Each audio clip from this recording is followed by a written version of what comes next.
Hello and welcome to today's episode of the Real Estate Marketing Lab. In today's episode, we will be discussing step 1 of the 9-step wheel, niche. We are going to be identifying your niche for real estate. We're also going to be explaining how to do market research for real estate.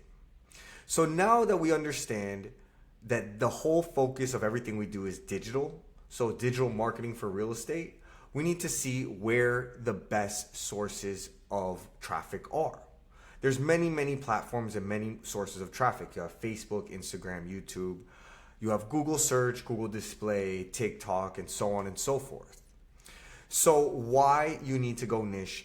Essentially, you need to understand many large companies like Zillow, Realtor, Redfin, even real estate brokers such as Compass, Douglas Elliman, Corcoran, use Google search, both paid and organic. These multi-billion-dollar organizations since the early 2000s have become publicly traded companies thanks to Google search. So why reinvent the wheel? Why not utilize what's already working? Google search is by far the best source of traffic in real estate when it comes to the digital sphere.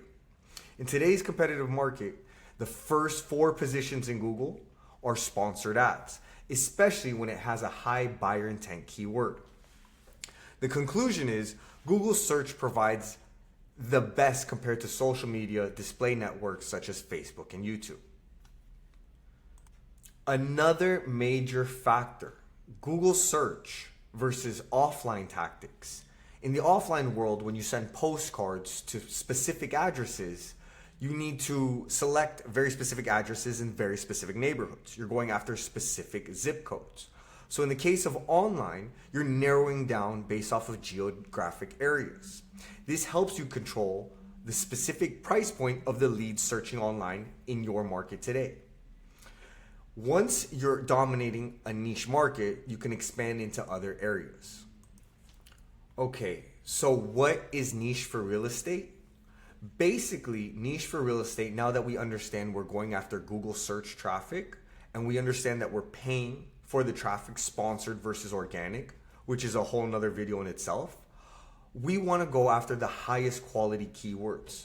And there's very specific variables we utilize within those keywords. You have markets like Miami, Chicago, New York City, Washington, D.C., Los Angeles, San Francisco. All of these are very broad areas. In the case for us, our office is located in the Coral Gables area, which is a sub area of Miami. So for the purpose of this example, I'm going to use 3 sub areas or neighborhoods or niche in the very specific Miami area. I definitely invite you to comment below or send me direct message any areas that you would like me to do keyword research for, and I'll provide more videos for your specific area, whether it's Chicago, New York City, or any of the other areas I mentioned, or an area I didn't mention. So when targeting specific areas, in the case of Miami, I'm going to use Brickell, Coral Gables, and Coconut Grove. All different separate areas. Some are neighborhoods, some are specific cities. So Coral Gables is an actual city, where Brickell and Coconut Grove are not actual municipalities, they are sub areas within the Miami area. So the very first focus is focusing in these sub areas, as well as making sure that we have specific property types, either houses, condos, apartments, townhomes. And then the final third variable is buyer intent.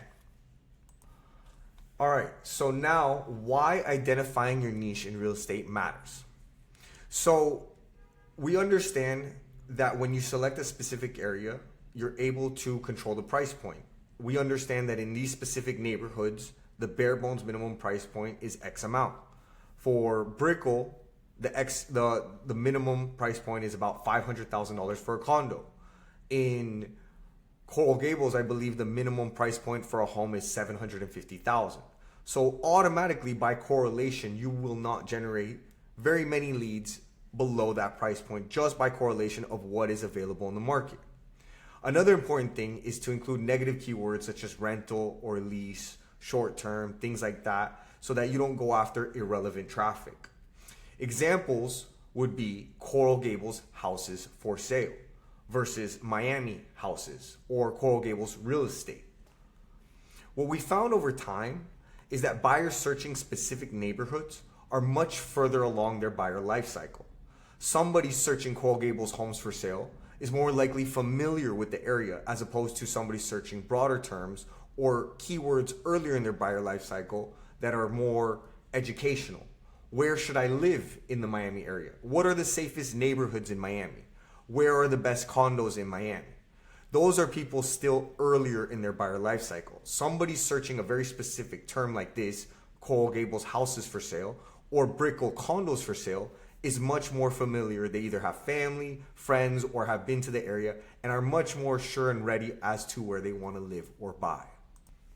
So now that we know the why, how do you define your niche in real estate? So the most important thing, now that we understand that we're using Google search, is to do a keyword research. I invite you to view our videos in our playlist specific to niche. Right now, this is the very first video on the 9-step wheel on niche, but the basic way to do keyword research is Google Keyword Planner.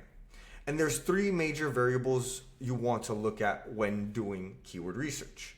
You're going to start off with a seed keyword. So in the case of our example, we have Brickell, Coconut Grove, and Coral Gables. We understand that Brickell has more condos and Coconut Grove and Coral Gables has more houses. So in this case, we have 3 seed keywords: Brickell condos for sale, Coconut Grove homes for sale, or Coral Gables homes for sale. And you can do a variation of homes or houses depending on what you like. So as soon as you put your seed keyword in Google Keyword Planner, you're going to see multiple variations of the set keyword. So not only that, you're going to see the average search volume per month, as well as the cost per click for each keyword. An example would be Coral Gables homes for sale would be about $1,600 search volume per month, where Coral Gables houses for sale is about $880. Where single family homes for sale in Coral Gables, Miami would be about $480. And I'll have examples below in the description so you can see specific documents on how keyword research is done in these areas.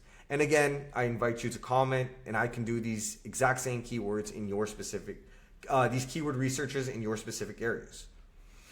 So you're able to analyze this data not only on the best cost per click or the best search volume, but making sure that you meet all 3 variables: niche area, property type, buyer intent. So again, those were the examples of the real estate niches.